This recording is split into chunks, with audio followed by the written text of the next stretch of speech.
नमस्कार साथियों, स्वागत है आप सभी का पुनः एक बार ज्ञान भूमि के यूट्यूब चैनल पर। कल से हम लोग नीति शतक का अध्ययन प्रारंभ किए हैं और इस अध्ययन के क्रम में मैं उस पहले वीडियो में बता दिया हूं कि शब्दार्थ और भावार्थ को उद्देश्य करके हम लोग ये पाठ अपना सुचारू रूप से संपन्न करेंगे।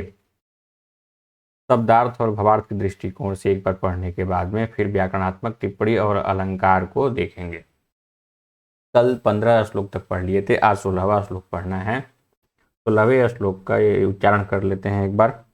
शास्त्रोपस्कृत शब्द सुंदर गिरः शिष्य प्रदेयागमा विख्यातः कवयो वसन्ति विषये यस्य प्रभोर्निर्धना सज्जाड्यं वसुधाधिपस्य कवयोप्यर्थं विनापीश्वरा कुत्स्यास्युपरीक्षिका हि मणयो यैरर्घतः पातिता।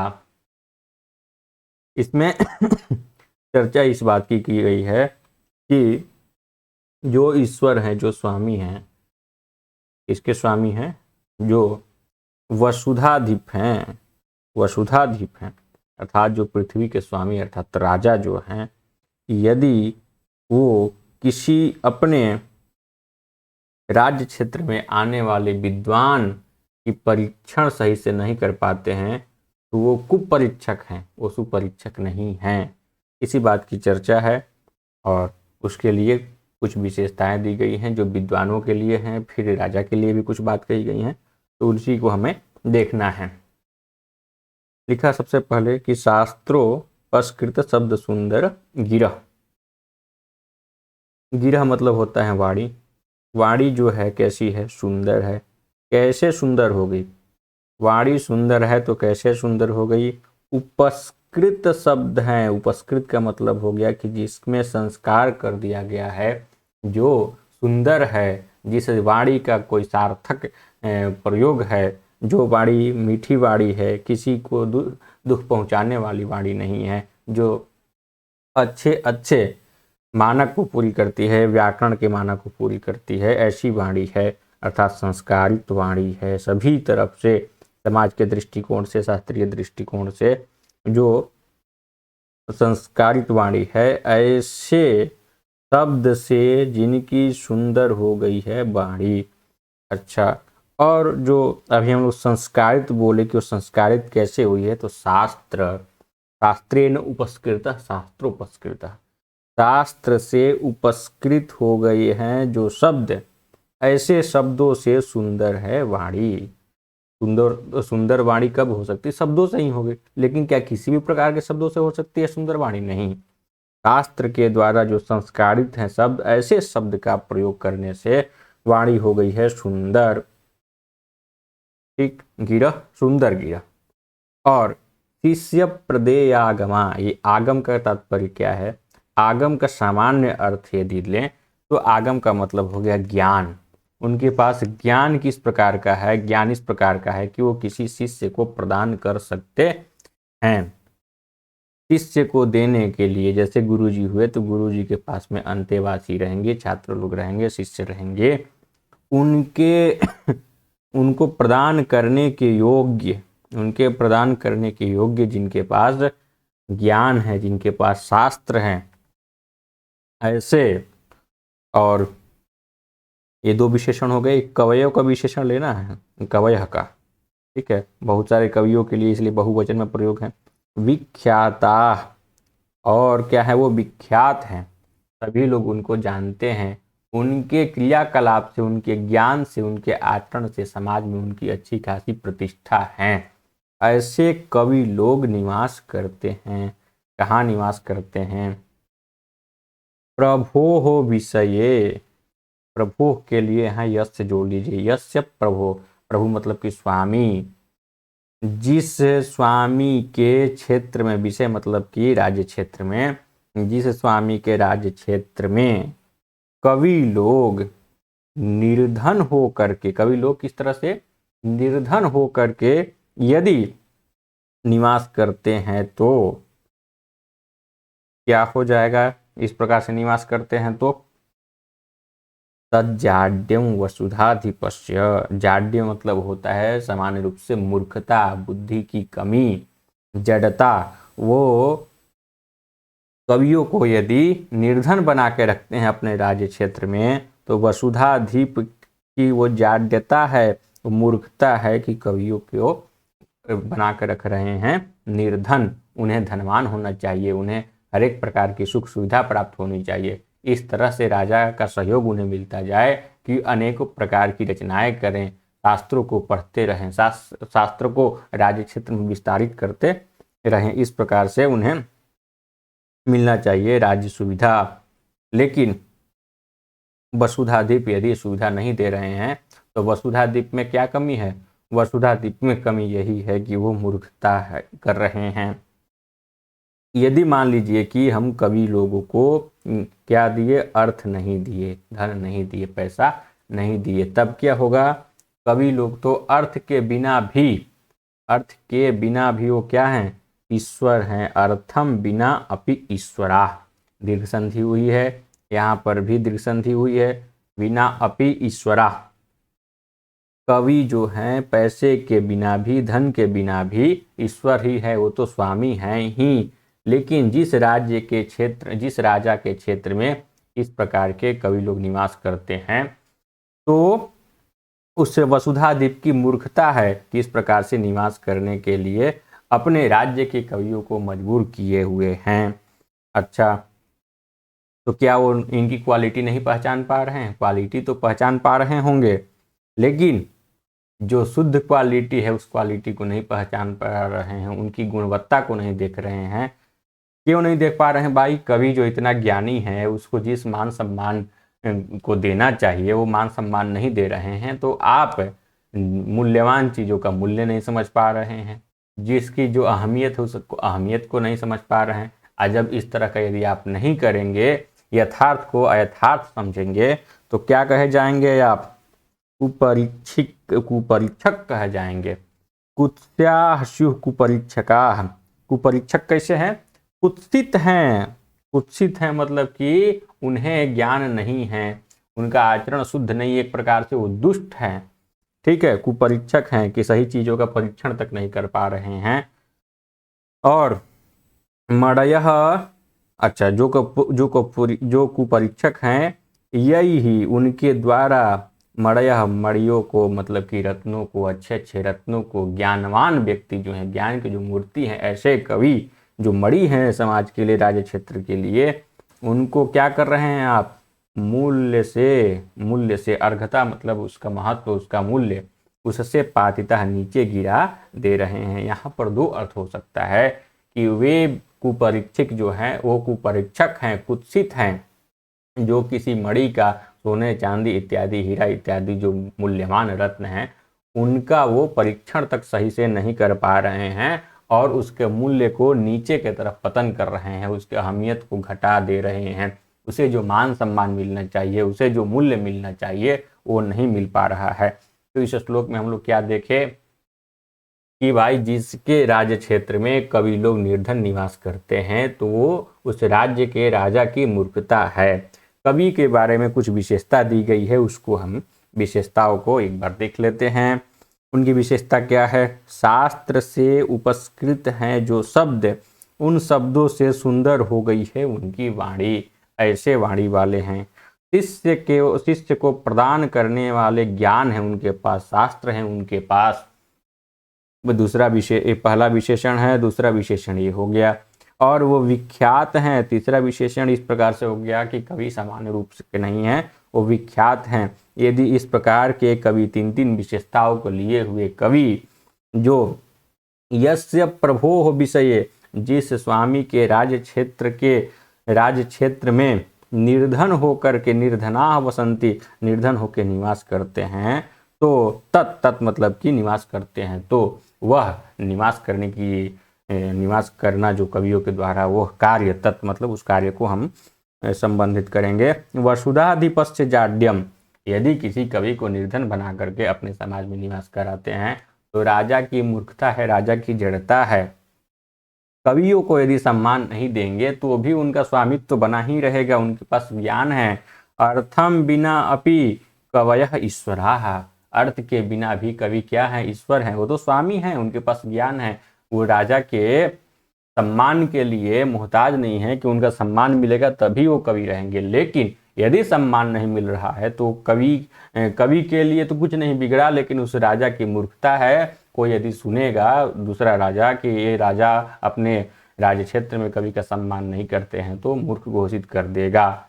और यदि घोषित करे या ना करे, फिर भी यदि आप सम्मान नहीं दे रहे हो तो ऐसे भी आप क्या हैं, मूर्ख ही है। और मणि के लिए यहाँ दृष्टांत दे दिया गया। कुपरीक्षका कुत्स्याः, वो क्या है, कुत्सित हैं, कुपरीक्षक हैं, जो मणि को अर्घतः, यही जिनके द्वारा मणि को मूल्य से नीचे गिरा दिया जाता है, नीचे मूल्य जो मिलना चाहिए था उस मूल्य से उसको नीचे कर देते हैं, उसके मूल्य को गिरा देते हैं। ठीक है, तो एक बार इसके अर्थ को अन्वय को देख लीजिए। अन्वय क्या किस प्रकार से है? अन्वय ये है कि शास्त्रो उपस्कृत शब्द सुंदर गिरह शिष्य प्रदेयागमाः विख्याताः कवयः यस्य प्रभोः विषये निर्धनाः वसन्ति, यस्य प्रभोर विषये निर्धनाः वसन्ति तत् वसुधाधिपस्य जाड्यम, वह तो वसुधाधिप का ही जाड्यता है। और कवयः अर्थम बिना अपि स्परा, देखिए जिस प्रकार से श्लोक है ना उसी प्रकार से इसका अन्वय भी लग जाएगा, बहुत ज़्यादा विशेष इसमें आपको आगे पीछे नहीं जाना है। और लिखा कि कुपरीक्षका कुत्स्याशु, कुपरीक्षक जो हैं, जो सही से परीक्षण नहीं कर पा रहे हो, तो पहले बात है कि कुपरीक्षक हैं, कुत्सित परीक्षक हैं, वो कुत्सित हैं, कुत्सित मतलब निंदित हैं, कुपरीक्षक जो है वो निंदित हैं। जो व्यक्ति, अच्छा ही को सबसे पहले ले लेंगे क्योंकि कुपरीक्षक ही निंदित है, जो मणि को, मणि मतलब कि बहुमूल्यवान रत्न को उसके मूल्य से ह्रास कर देता है, उसके मूल्य जो मिलना चाहिए उस मूल्य को नहीं दे करके उसका ह्रास करा देता है। ठीक है, इस श्लोक को आप समझ गए होंगे। अब आगे बढ़ते हैं।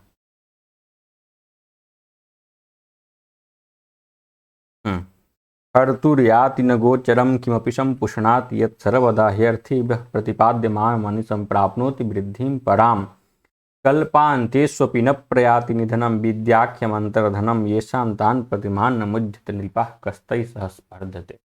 अब विद्वानों से यदि राजा लोग स्पर्धा करते हैं तो बताया जा रहा है यहाँ पर कि राजा आपकी हैसियत नहीं है कि आप विद्वानों के सामने खड़े होकर के उनसे स्पर्धा कर सकें। ठीक है, विद्वानों की कुछ विशेषताओं को यहाँ पर कुछ विशेषताओं को दिया गया है, उस विशेषता को देखिए और आप स्वयं में निर्धारित कर सकेंगे कि जो जो विशेषता विद्वान में है राजा उसके सामने कुछ भी नहीं है। साफ साफ बोल रहे हैं कि नृपाः कहतैः सह कह स्पर्धते, उनके साथ कौन स्पर्धा कर सकता है। चलिए, हर्तुर्याति न गोचरम, हर्तु किसको बोलते हैं?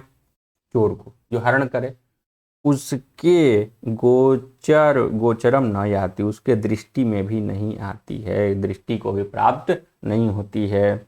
और किमपि संपुष्णाति, किमपि सम मतलब हुआ कल्याण, किसी प्रकार का कल्याण का पोषण करती है। और यत् सर्वदा, सर्वदा मतलब कि हमेशा, जो हमेशा किसी न किसी कल्याण के लिए कल्याण को ही वृद्धि कराती है। एक धन है विद्या रूपी धन, वही है विद्याख्य मंत्र धनम। तो विद्या के लिए सबका विद्या के लिए सबको विशेषण बना देना है, विद्या यहाँ पर विशेष्य है। तो एक चीज बताया कि हर्तु गोचरम न याति, चोर के लिए वो दृष्टि को भी प्राप्त नहीं होती है, चोर उसे देख ही नहीं पाता है। ये और जो विद्या है या सर्वदा वो विद्या किमपि संपुष्णाति, किसी प्रकार का कल्याण ही करती है। ठीक है, और अर्थिभ्यः प्रतिपाद्यम अनिशम पराम वृद्धिं प्राप्नोति।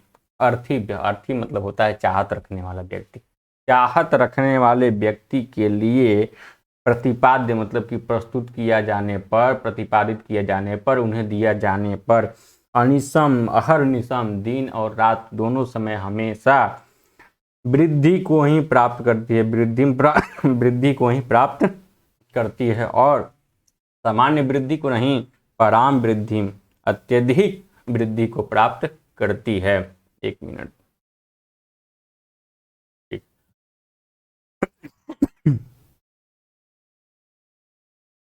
और क्या विशेषता इसमें, कल्पांतेषु अपि निधनम न प्रयाति, कल्पांत में भी, युग खत्म हो जाए, युग के समाप्ति के समय भी निधन मतलब कि इसकी मृत्यु नहीं होती है, नष्ट नहीं हो। विद्या यदि एक बार कोई सीख ले तो उसे नष्ट तो नहीं होना है उसको, ठीक है। और यदि नष्ट हो भी गया तो उसके शिष्य के पास वो विद्या बची हुई है, वो भी उसी का अंश है। तो कल्पांत में भी वो निधन को नहीं प्राप्त होती है, न निधन को नहीं जाती है। कौन, विद्याख्यम, विद्या नामक अंतर्धन, जो आंतरिक धन है, जो किसी को दिखता तक नहीं है, ऐसे आंतरिक धन को धारण करने वाले जो विद्वान हैं उनके साथ स्पर्धा कोई नहीं कर सकता है। तो ऊपर तो हम लोग देख लिए विद्या के लिए सभी विशेषण है। पहला विशेषण हर्तुर गोचरम न याति, यत् सर्वदा किमपि संपुष्णाति, अर्थिभ्य प्रतिपाद्यम अनिशम पराम वृद्धिम प्राप्नोति, कल्पांतेष्वपि निधनम न प्रयाति, और विद्याख्यम अंतर्धनम। ये सब क्या है, विद्याख्यम अंतर्धनम। आप एक काम कर सकते हैं, विद्याख्यम अंतर्धनम को सबसे पहले ही जोड़ लीजिए, विद्याख्यम अंतर्धनम हर्तु गोचरम न याति, किमपि यत् सर्वदा किमपि संपुष्णाति, अर्थिभ्यः प्रतिपाद्यमानम अनिशम पराम वृद्धिम प्राप्नोति, कल्पांतेष्वपि निधनम न प्रयाति। ठीक है, विद्याख्यम अंतर्धनम ऐसे विद्या नामक जिनके पास अंतर्धन है, आंतरिक धन है जिसके पास, ठीक, तान प्रति मानम उज्जत, तान प्रति मानम उज्जत, उनके प्रति क्या करिए, जो आप बैर रख रहे हैं उसका त्याग करिए। मानम उज्जत, तैहि सह कह स्पर्धते, तैहि सह कह स्पर्धते, उनके साथ कौन स्पर्धा कर सकता है। अब देखिए यहाँ पर जो है विद्याख्यम अंतर्धनम, इसको जोड़ लीजिए नीचे ऐसा के साथ में, एक मिनट, ऐसा के साथ में जोड़ लीजिए, ऐसा विद्याख्यम अंतर्धनम। ये विद्या के लिए तो विशेषण हैं ही जो ऊपर सब लिखे गए हैं। तो ऐसा जिसके पास उपयुक्त विशेषण से युक्त विद्या नामक जो अंतर्धन है, तान प्रति, उनके प्रति, मतलब उन विद्वानों के प्रति, वो धनवान के प्रति, कैसे धनवान, जिनके पास विद्या रूपी धन है, ऐसे धनवान के प्रति मानम उज्जत, हे नृप है संबोधन में कि हे नृप तान प्रति मानम उज्जत। मानम का तात्पर्य हो गया कि जो आपका अहंकार है, जो गर्व है, उसको आप छोड़िए। तई मतलब कि ये जो विद्या रूपी धन रखे हैं, विद्या धन ही पंडित ही विद्वान जो विद्वत भी ही, इनके साथ में तई ही सह, उनके साथ में कह, कौन, स्पर्धते, कौन स्पर्धा कर सकता है उनके साथ, कौन तुलना कर सकता है, मतलब कि कोई भी तुलना नहीं कर सकता है। ठीक है, अब अन्वय एक बार आप खुद से देख लीजिए। चलिए इसको क्लीन कर देते हैं, अन्वय देखा जाए।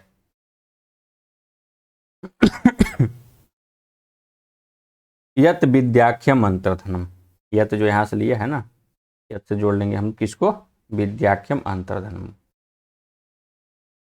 जो विद्या यत हर्तु गोचरम न याति, ठीक है, सर्वदा किमपि संपुष्णाति, अर्थिभ्यः प्रतिपाद्यमानम अपि प्रतिपाद्यमानम, प्रतिपादित होते हुए भी अनिशम पराम वृद्धिम प्राप्नोति, कल्पांतेष्वपि निधनम न प्रयाति। ठीक है, और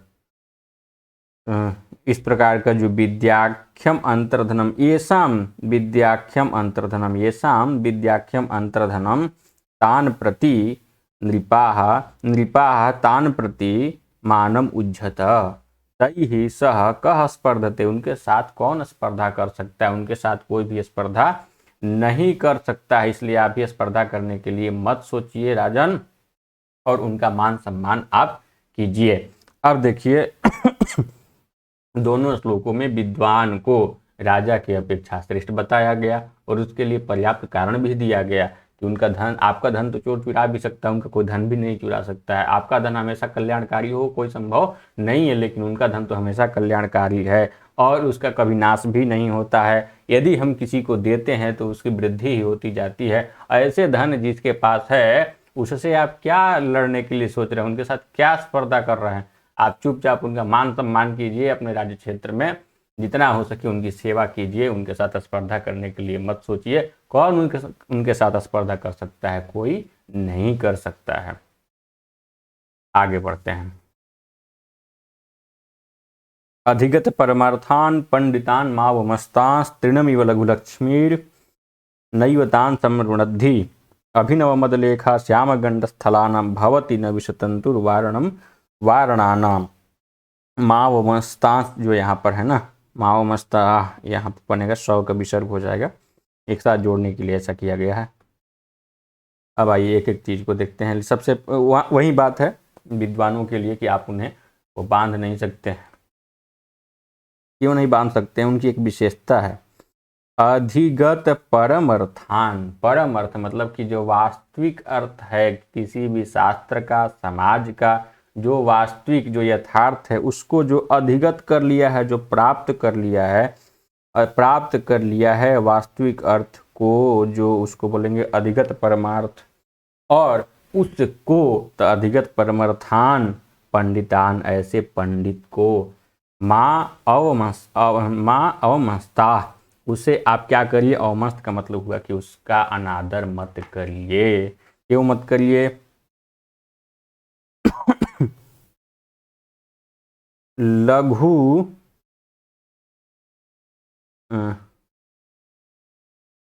अच्छा तृणम इव, लघु तृणम इव, लघु तृण मतलब कि छोटे से घास के टुकड़ा के जैसा।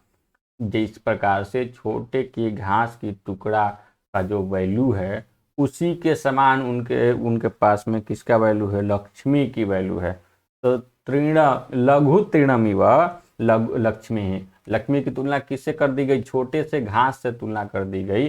तो छोटे से घास के जैसे जो लक्ष्मी है, तान नैव समुरुणद्धि, छोटे से तिनके के समान लक्ष्मी तो उनको नहीं ही बांध सकती है, उनको तो नहीं ही रोक सकती हैं। ऐसा आप ये भूल जाइए कि हम उन्हें लक्ष्मी के लालच दे करके कि अपने राज्य के क्षेत्र के किसी भी विद्वान को अपने बस में कर लेंगे। एक लक्ष्मी के समान, जो घास के समान लक्ष्मी है, वो लक्ष्मी उनको बस में नहीं कर सकती है। और अभिनव मदलेखा श्याम गंडस्थलानाम भवति न विशतंतु वारणम वारणानाम।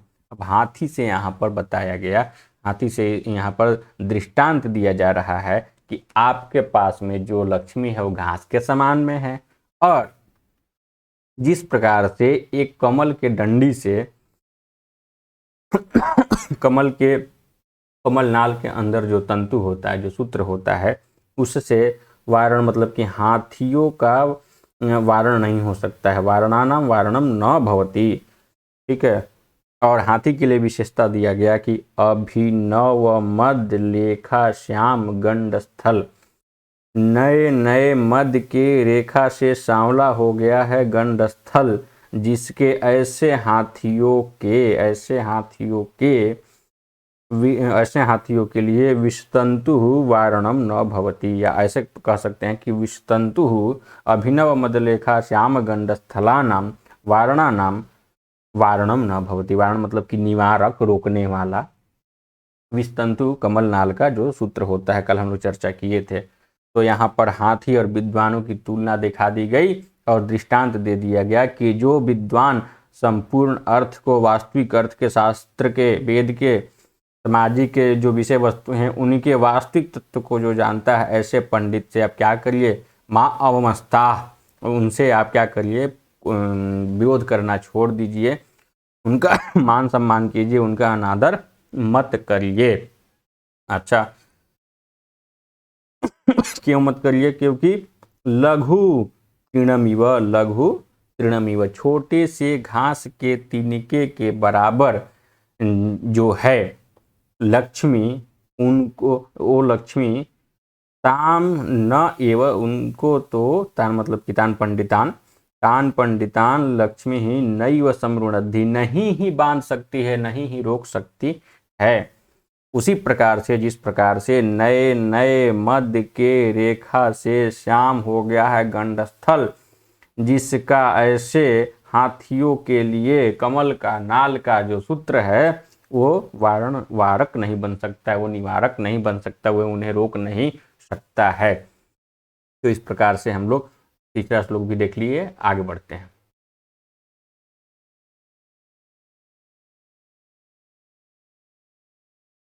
अम्भोजिनी वन निवास विलासमेव हंसस्य हन्ति नितराम कुपितो विधाता, न त्वस्य दुग्ध जल भेद विधौ प्रसिद्धाम वैदग्ध्य कीर्तिम अपहर्तुमसौ समर्थः। अब ये बात बता दिए कि यदि मान लीजिए कि आप गुस्सा गए, ठीक है, गुस्सा गए अपने राज्य के क्षेत्र के विद्वान के ऊपर, यदि गुस्सा गए तो क्या कर सकते हैं? उसी के लिए बात एक ब्रह्मा जी को बताया गया है कि ठीक है, मान लीजिए कि किसी हंस पर ब्रह्मा जी गुस्सा गए, गुस्सा करके उसका क्या करेंगे? अधिक से अधिक यही ना करेंगे कि उस जो अच्छे अच्छे कमल के वन में घूमता है उस वन को सुखा देंगे, वहाँ वर्जित कर देंगे, नहीं जाने देंगे, उसको पीड़ित कर देंगे, इतना ही कर सकते हैं। लेकिन हंस के लिए जो एक चीज़ क्वालिटी फिक्स है, क्या क्वालिटी फिक्स है? कि वो दूध और जल को तुरंत अलग अलग कर सकता है, वो चीज़ उसको तो नहीं ले सकते। वही बता रहे हैं कि विद्वान के प्रति राजा लोग यदि गुस्सा आ गए तो उसको काफी पीड़ित कर सकते हैं, राज्य से बाहर कर सकते हैं, अनेकों प्रकार के दुख दे सकते हैं, लेकिन जो उसकी विद्वता है, जो विद्वत्व है, वो तो उसका समाप्त नहीं कर सकते हैं ना। यही बात इसमें कही गई है। क्या कहा गया कि कुपितः विधाता, कुपितः विधाता, गुस्साए हुए ब्रह्मा जी, कुपितः विधाता हंसस्य हंति, हंस का हरण कर देंगे। क्या हरण कर देंगे? अम्भोजिनी के वन के निवास का विलास। बहुत बढ़िया। अम्भोजिनी हो गया कमल, कमल का जो वन है कमल वन, उसमें जो निवास करता है, निवास करके जो विलास करता है, जो आनंदित होता है, उस विलास को ही कुपितः विधाता नितराम हंति, नितराम हंति का मतलब हुआ कि एकदम संपूर्ण रूप से अच्छी तरह से समाप्त कर देंगे। यदि विधाता गुस्सा आ जाए तो कुपितः विधाता यहाँ पर करता है, क्रिया है हंति, ठीक। अब अन्वय इस प्रकार से लगा, यह कुपितः विधाता हंसस्य अम्भोजिनी वन निवास विलासम एव नितराम हंति। ठीक, सबका अर्थ लग गया। ये काम तो कर सकते हैं, क्या नहीं कर सकते हैं? न समर्थ, कौन? असौ, असौ मतलब कि वह ब्रह्मा। क्या करने में समर्थ नहीं होंगे?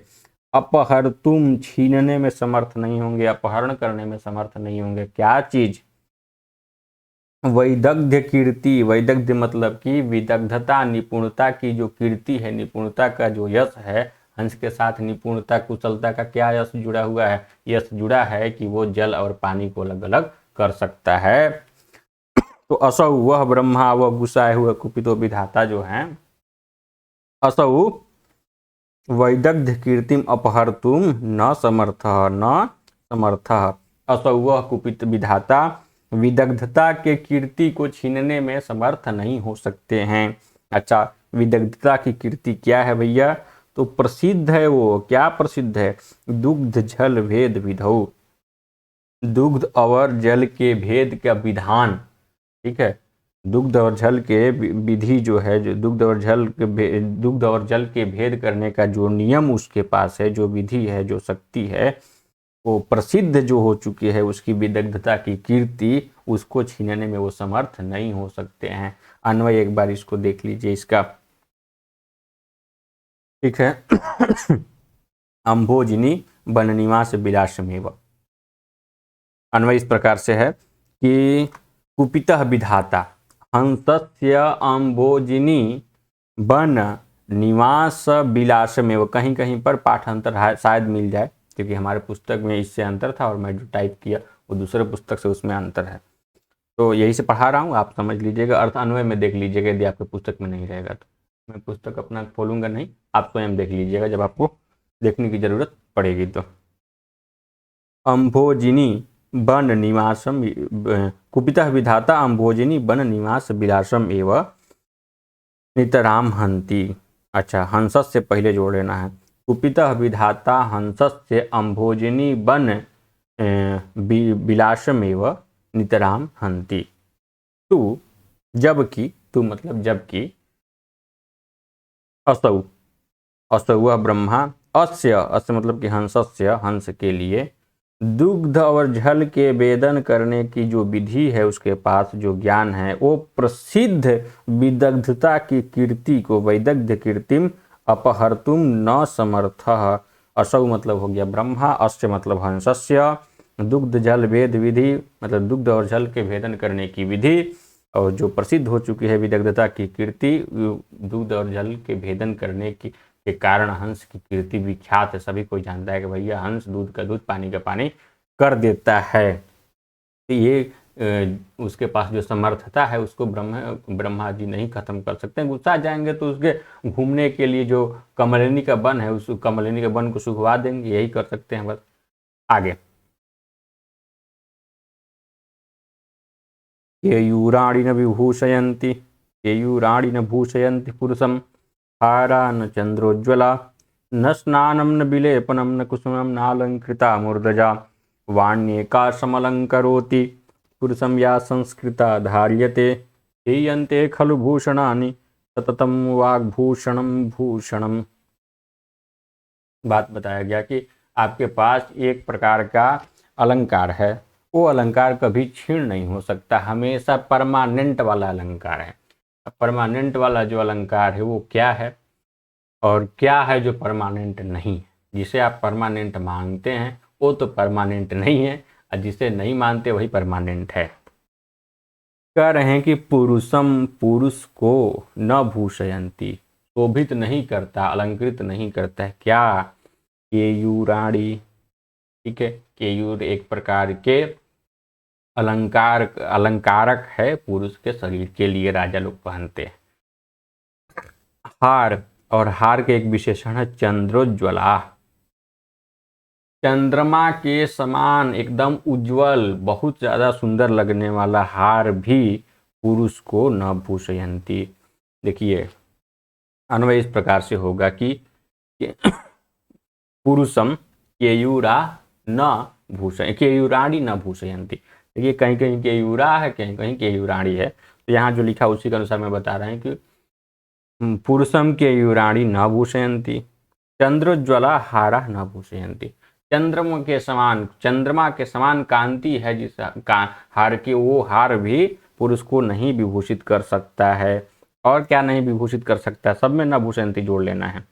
न स्नानम, कितना भी अच्छा स्नान कर ले, खूब बॉडी लोशन लगा के रह ले, लेकिन वो भी उनको भूषित नहीं कर सकता। न विलेपनम, अच्छा लेपन भी लगा ले, खूब हल्दी वाला चंदन वाला क्रीम लगा ले, लेकिन वो उनको भूषित नहीं कर सकता है। भूषित तत्काल के लिए हो सकते हैं, लेकिन परमानेंट नहीं। न कुसुमम, फूल भी अच्छे पहन ले तो भी पुरुष जो है भूषित नहीं हो सकता है।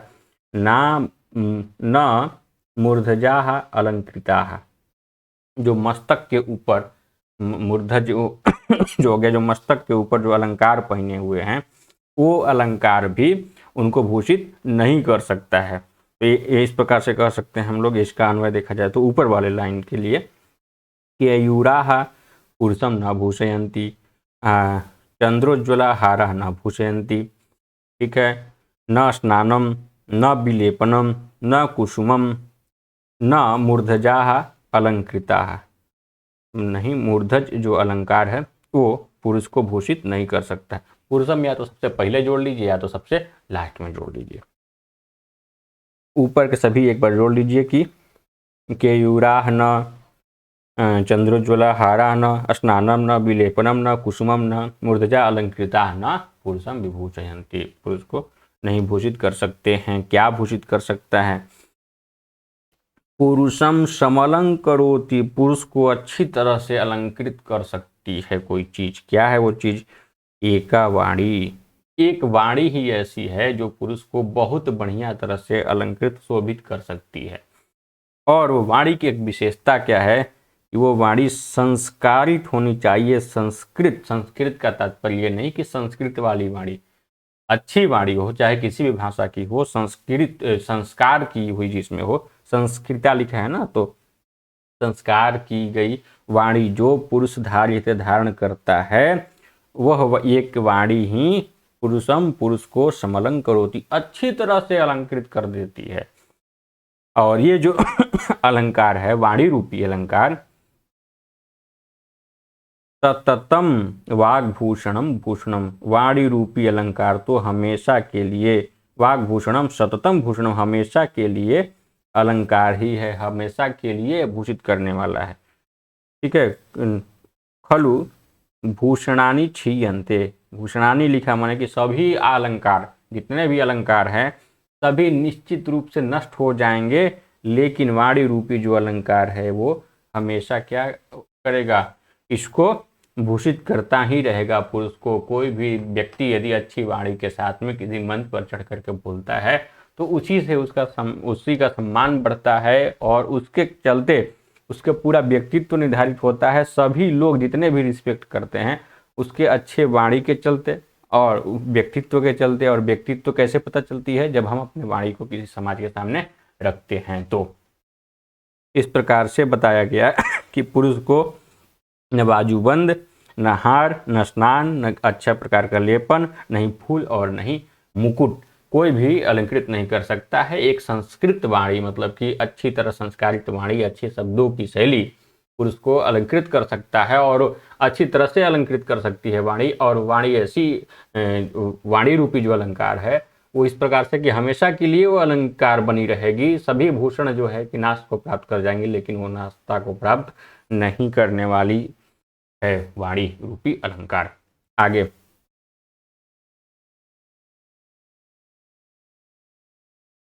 विद्या नाम नरस्य रूपम अधिकम प्रच्छन्न गुप्तम धनम, विद्या भोगकरी यशः सुखकरी, विद्या गुरूणाम गुरुः, विद्या बंधुजनो विदेश गमने, विद्या परम दैवतम, विद्या राज सुपूजिता न धनम, विद्या विहीन पशु।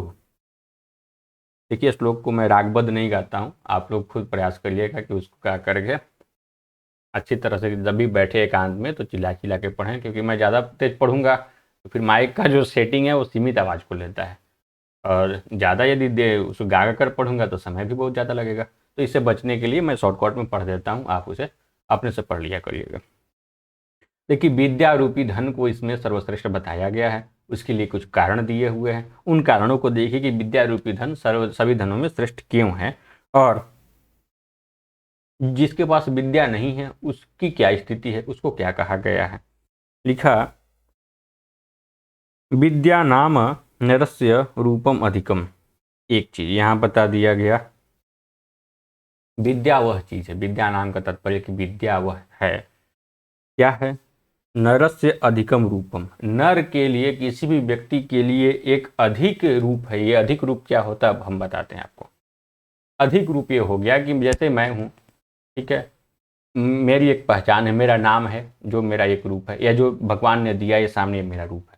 लेकिन यदि मुझे बहुत अच्छी तरह से कोई शास्त्र आता है, कोई विषय आता है, तो एक रूप मुझे वो भी मिल जाएगा, एक पहचान ये भी आ जाएगा कि अरे ये तो संस्कृत बहुत अच्छा पढ़ा लेते हैं। यदि मुझे आता है तो, नहीं आता है तो वो रूप मेरे साथ में जुड़ने वाला नहीं है। तो किसी भी प्रकार की विद्या, कला, गुण, ज्ञान सब क्या है, एक इंसान के पास में एक एक्स्ट्रा रूप है। वो रूप उस इसलिए कहा गया क्योंकि उसकी पहचान उससे बन जा रही है।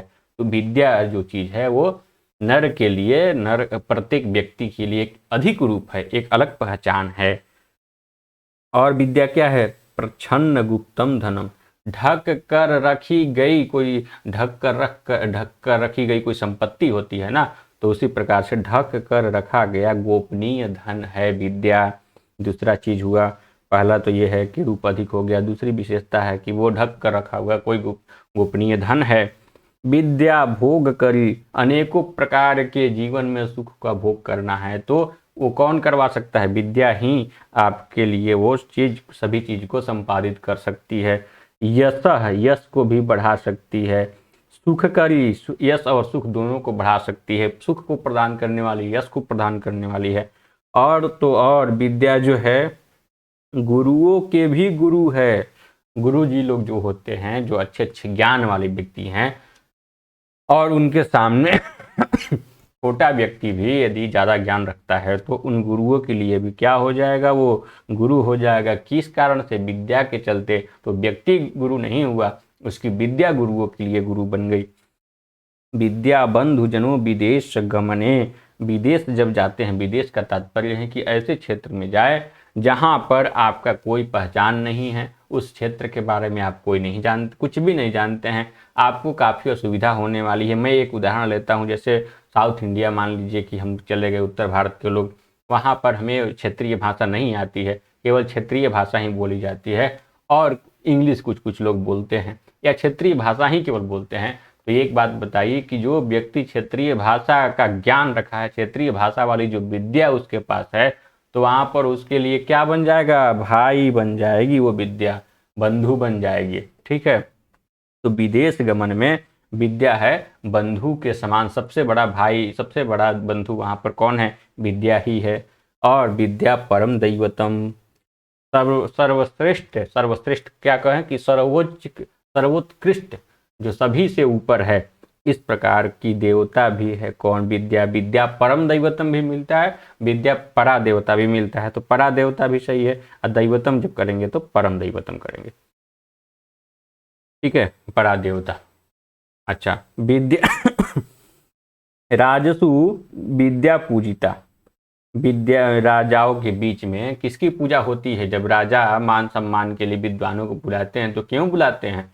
उनके पास विद्या होती है विद्वानों के पास, इसलिए बुलाते हैं। तो विद्या राजसु पूजिता न तु धनम, धन जो है कि उसकी पूजा नहीं होती राजाओं के बीच में। ठीक है, धन विद्या की पूजा होती है। तो कहेंगे हम लोग कि विद्या विहीन, यदि विद्या के इतना महत्व है तो वो तो सबके पास होना चाहिए, यदि नहीं है तो विद्या विहीन पशु, विद्या से विहीन व्यक्ति क्या है? पशु के समान है। एक बार अर्थ आप लोग खुद लगा लीजिए।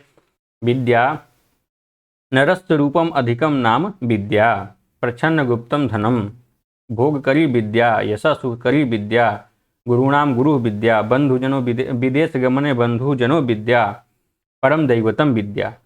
विद्या राजसु पूजिता न तु धनम, विद्या विहीन पशु। बहुत आसान श्लोक है, इसे आप लोग पढ़े भी होंगे पहले भी। एक आगे बढ़ते हैं।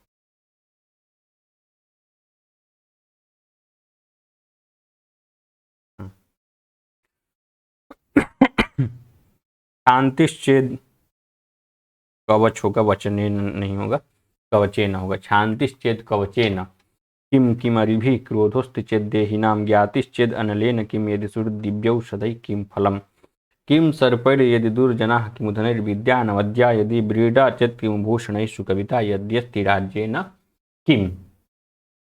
शांति मतलब होता है क्षमा, शांति मतलब क्षमा। चेद यदि, यहाँ चेद कवच, चेद के बाद क छूट गया है ना, क जोड़ लीजिए, चेद कवचेन।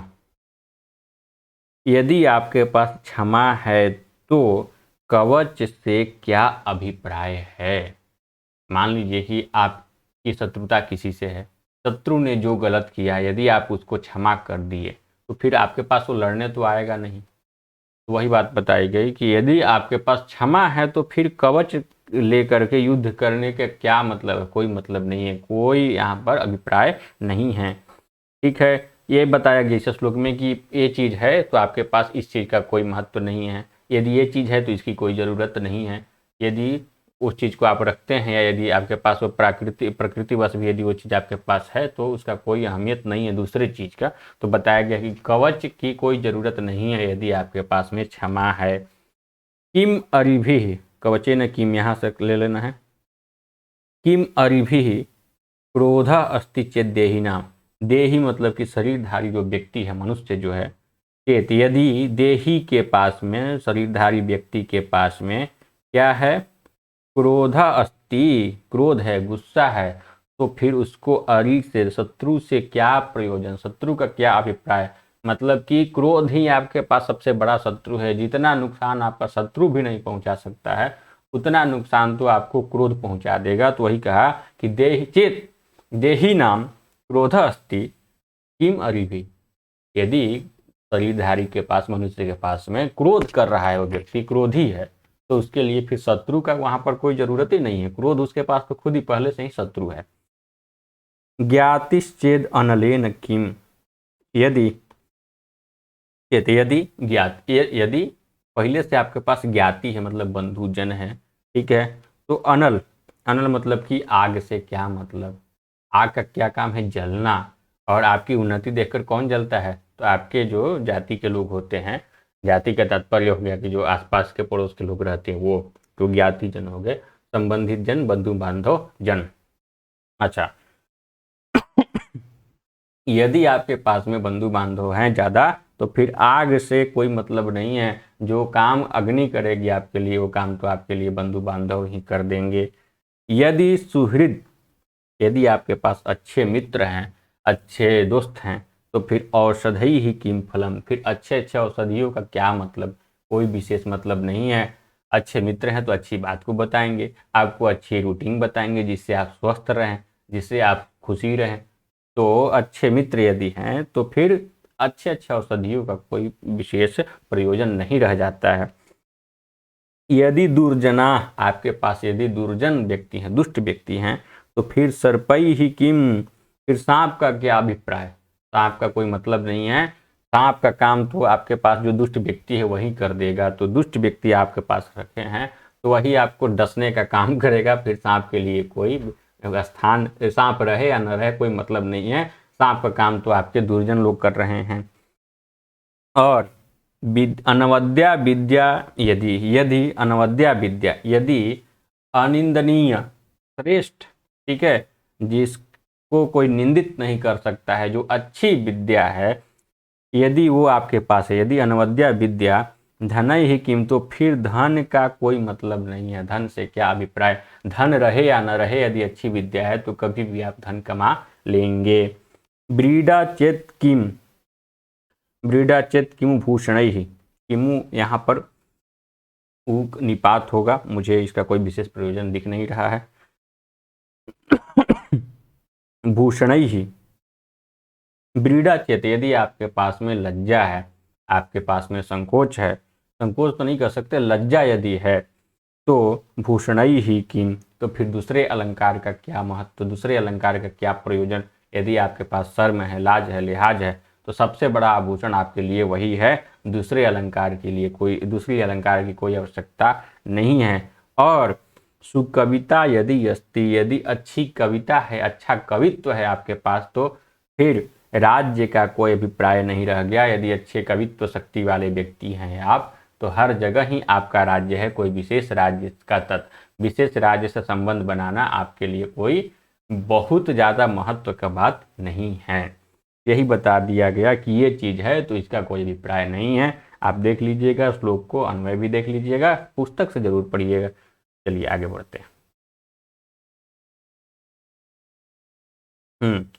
किसके साथ किस प्रकार का व्यवहार करना चाहिए बताया गया है। दाक्षिण्यम स्वजने, दया परजने, साठ्यम सदा दुर्जने, प्रीति ही साधुजने, नयो नृपजने, विद्वज्जने सुआर्जवम, शौर्यम शत्रुजने, क्षमा गुरुजने, नारीजने धूर्तता, ये चैवं पुरुषाः कलासु कुशलास्तेषु एव लोकस्थिति, तेषु एव लोकस्थिति। देखिए श्लोक का उच्चारण करते समय कोशिश यही करना चाहिए कि संधि भंग न करें, बाद में समझने के लिए संधि भंग करें। स्वजन, अपने जो व्यक्ति हैं उनके साथ में उदारता पूर्वक व्यवहार करिए। जो सेवक लोग हैं उनमें दया की भावना रखिए। जो सठ व्यक्ति है, जो दुर्जन व्यक्ति है, उसमें हमेशा कटुता वाली बात रखिए। ठीक है, साधु जन, जो सज्जन व्यक्ति हैं, उनमें प्रेम बनाए रखिए, प्रीति रखिए, नीति पूर्वक व्यवहार करिए। राजा लोग में, राजा का मजाक न उड़ाइए, मान मर्यादा के साथ जितना राजा से व्यवहार करना चाहिए उतना ही कीजिए, नीतिपूर्वक विद्वान व्यवहार करिए। और विद्वानों में विद्वत जनेसु आर्जवम, सरलता वाली व्यवहार करिए, बहुत दिखावा वाली नहीं, बहुत आडंबर वाली व्यवहार नहीं, विद्वानों के सामने एकदम सरल बन जाइए। शत्रु के सामने शौर्यता को दिखाइए, पराक्रम को दिखाइए। गुरुजन, यदि गुरुजनों से कोई मिस्टेक होता है, गुरुजन का तात्पर्य केवल गुरु जो दीक्षा नहीं देते वही गुरु नहीं, जो ज्ञान दिए वही गुरु नहीं, आपसे जो भी बड़ा व्यक्ति है वहां पर क्षमा की भावना रखिए। यदि लगता है कि नहीं इनसे कोई गलती हुई है तो नारी जने धूर्तता का तात्पर्य ये है कि बहुत सारी ऐसी बातें होती है जो यदि हम यथार्थ रूप में कहते हैं तो बात जो है शायद व्यवहार को खराब करे। तो ऐसे बातों को घुमा करके भी कह सकते हैं, कुछ छिपा भी सकते हैं। कहाँ पर? केवल एक ही जगह, यहाँ पर। ठीक है। ये चैवम ये पुरुषाः च एवं कलासु कुशलाः, ये पुरुषाः जो पुरुष इस प्रकार के कलाओं में कुशल है, इस प्रकार के कलाओं में कुशल है, तेसु एव उन्हीं में लोक की स्थिति है, संसार की स्थिति, वास्तविक संसार कहाँ पर है? ऐसे लोग में ही जो यहाँ पर इस तरह का व्यवहार करते हैं। ये पुरुषाः एवं कलासु कुशलाः तेसु एव लोकस्थिति ही। ठीक, आगे देख लीजिए, सब अन्वय है। दाक्षिण्यम स्वजने दया परिजने, साठ्यम सदा दुर्जने प्रीति साधुजने नयोनिपजने विद्वजने चार्यम। आसान है, श्लोक आप अन्वय लगा लीजिएगा। ये पुरुषाः एवं कलासु कुशलाः तेसु एवं लोक स्थिति, इस प्रकार से हम लोग कर लेंगे। और जो ये च है ना, ये इस च को यहाँ जोड़ लेंगे, क्योंकि लास्ट वाला जो है क्रियाकलाप नारी जने धूर्तता, तो गुरु जने क्षमा, नारी जने धूर्तता च। ये पुरुषाः एवं कलासु कुशलाः, ये एवं कलासु ये पुरुषाः कुशलाः येषु एवं लोक स्थिति ही। बहुत बढ़िया, आगे बढ़िया।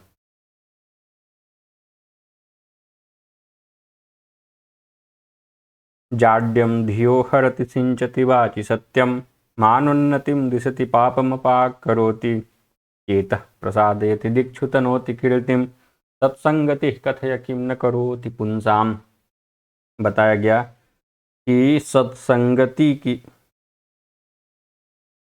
सत्संगति जो है पुंसाम पुरुष के लिए, मनुष्य के लिए, किम न करोति क्या नहीं करती है, अर्थात सत्संगति सब कुछ करती है। ऊपर के कुछ बात बताए गए हैं, कुछ बातें बताई गई हैं कि उसमें बताया गया कि सत्संगति ये भी करती है, ये भी करती है, ये भी करती है। इसलिए सत्संगति सब कुछ करती है, ऐसा कोई चीज नहीं है कि जो अच्छा कार्य हो सत्संगति के कारण न हो। जाड्यम धिय हरति, धिय जाड्यम हरति, धिय जाड्यम बुद्धि की जड़ता को हरती है सत्संगति। वाची वाणी में सत्य को सिंचती, आपके वाणी में सत्य का सिंचन करती है सत्संगति। मतलब आप यदि अशुद्ध बोलते हैं, झूठ बोलते हैं, गलत बोलते हैं, तो ऐसे वाणी को सुधारना है तो सत्संग करिए, अच्छे व्यक्ति का संग करेंगे तो वाणी में सत्यता आएगी। और मान उन्नतिम दिशति, दिशति का तात्पर्य है, एक सामान्य अर्थ ले तो दिशा देती है, उपदेश देती है। मान को, अपने आपके मान सम्मान को ऊंचाई की दिशा देती है सत्संगति। पापम अपाकरोति, आपके जो पाप कर्म है उसको नष्ट करती है सत्संगति। जब आप पाप कर्म किए रहेंगे और सत्संगति आ जाएगी तो एक तो पाप काम करना बंद कर देंगे, और जो पाप कर्म हो गया है उसको समाप्ति के लिए भी आप कुछ न कुछ क्रियाकलाप करेंगे। ठीक, पापम अपाकरोति चेतः प्रसादयति, आपके चित्त को, आपके मन को प्रसन्नता भी देती है सत्संगति। और दिक्षु दिशाओं में कीर्तिम तनोति, प्रत्येक दिशाओं में चारों तरफ आपके कीर्ति का विस्तार करती है सत्संगति। इसलिए कथय कहिए, सत्संगति ही पुंसाम किम न करोति, सत्संगति पुरुषों के लिए क्या नहीं करती, अर्थात सब कुछ करती है सत्संगति। सत्संगति का बहुत ज्यादा अच्छा प्रभाव होता है। आगे बढ़ते हैं। जयन्ति ते सुकृतिनो रससिद्धा कवीश्वरा, नास्ति येषां यशः काये जरा मरणजं भयम् ते सुकृतिनः जयंती। सुकृत मतलब कि जो अच्छे अच्छे काम करते हों, जिनके कर्म बहुत ही अच्छा हो, जो पुण्यवान हो, जो शोभन कर्मों को करते हैं, हो गए सुकृत। तो सुकृतिनः रससिद्धाः कवीश्वराः, जिनके वाणी में अमृत हैं, जिनके वाणी रस सिद्ध हैं, अच्छे 9 प्रकार के रसों को संपादित करने में जिनके वाणी सिद्ध है, ऐसे कवियों के जो ईश्वर हैं। कवियों का ईश्वर क्या तात्पर्य है? क्या जो कवि में भी उच्च श्रेणी के जो कवि हैं, कवियों के स्वामी, सुकृतिनः जयंती, ठीक है, वो अपने पुण्य कर्म से ही हमेशा क्या होते हैं? जय, उनका जय होता है, विजय होता है।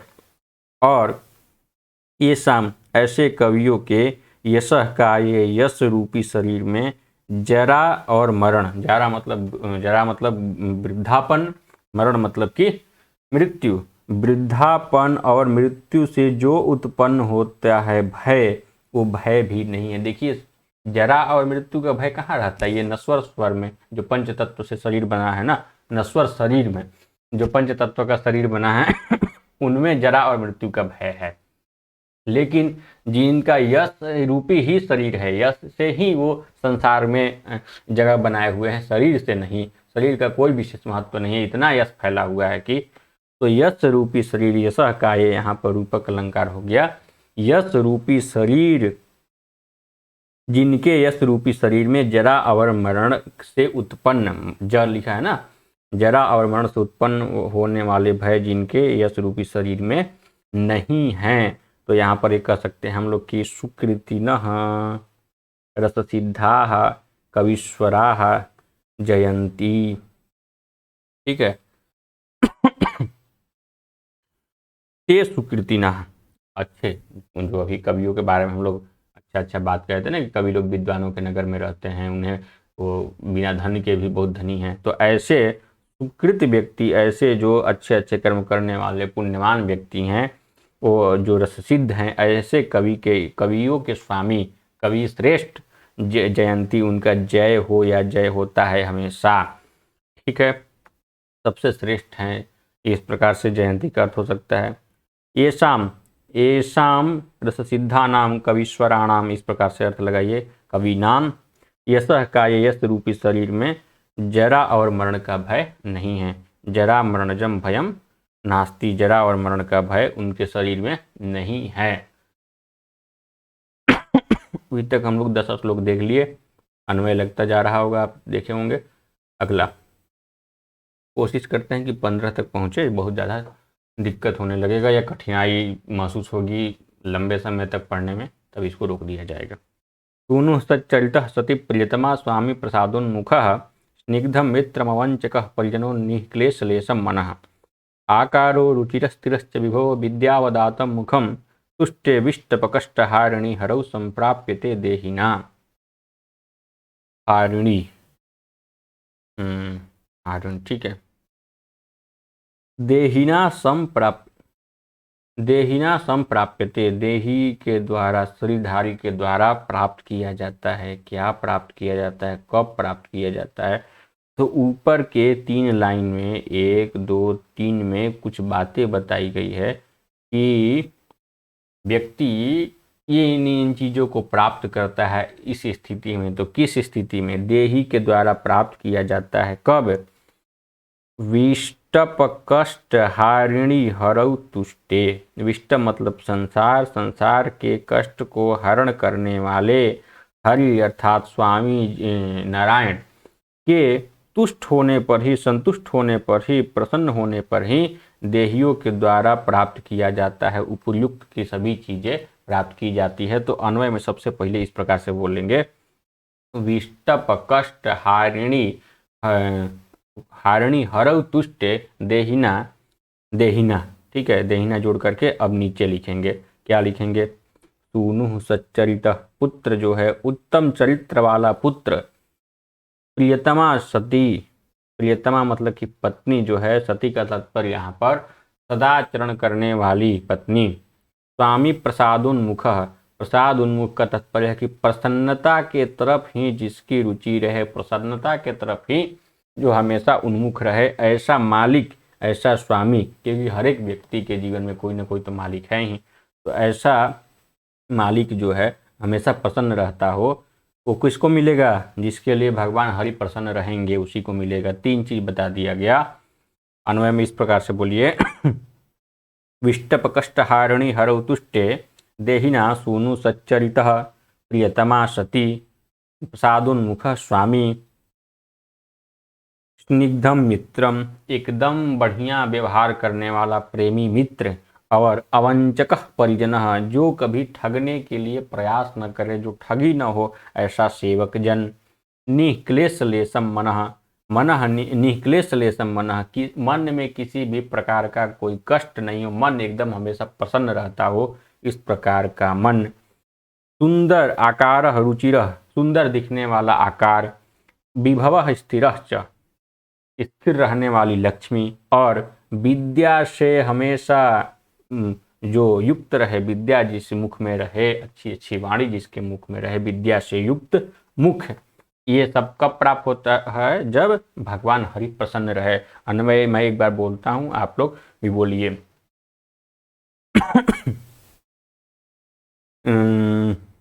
विष्टप कष्ट हारिणी हरौ तुष्टे, पहला। फिर देहिना सूनु सच्चरितः प्रियतमा सती प्रसादोन्मुख स्वामी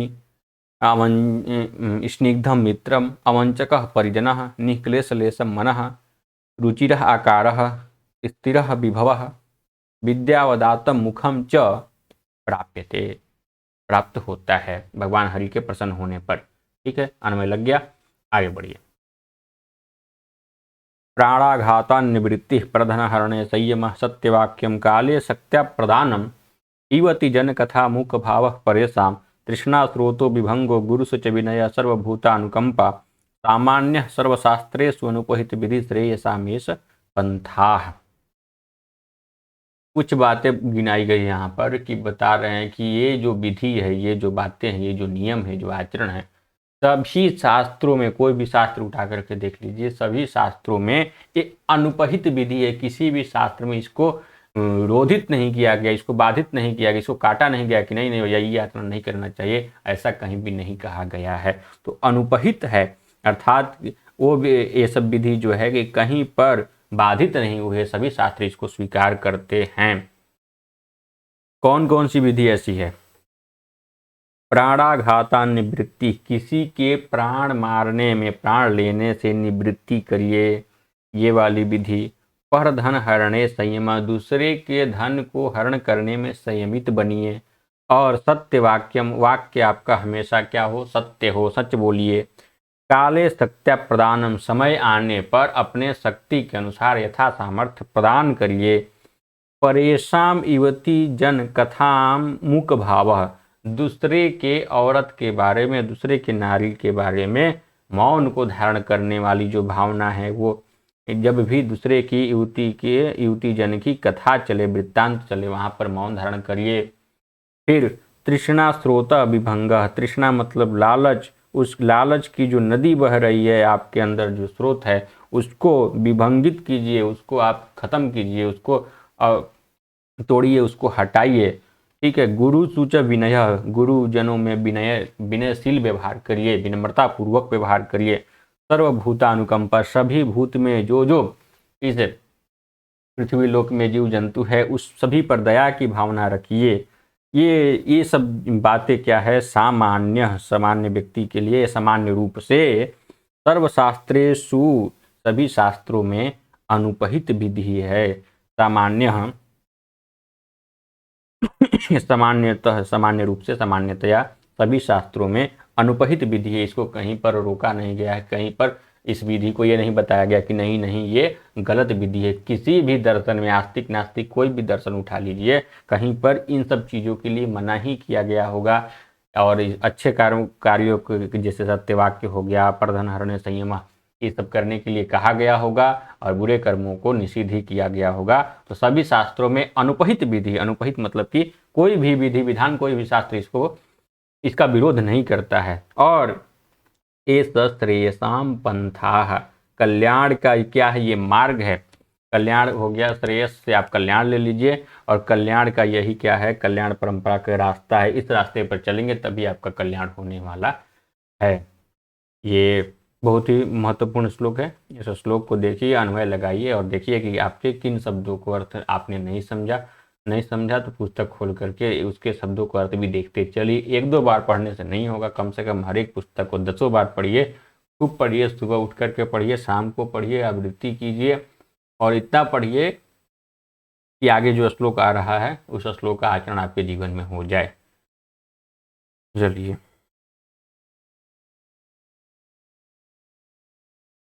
प्रारभ्यते न खलु विघ्न भयेन नीचै, प्रारभ्य विघ्न विहिता विरमन्ति मध्या, विघ्नैः पुनः पुनरपि प्रतिहन्यमानः, प्रारभ्य तु उत्तमजनान् परित्यजन्ति।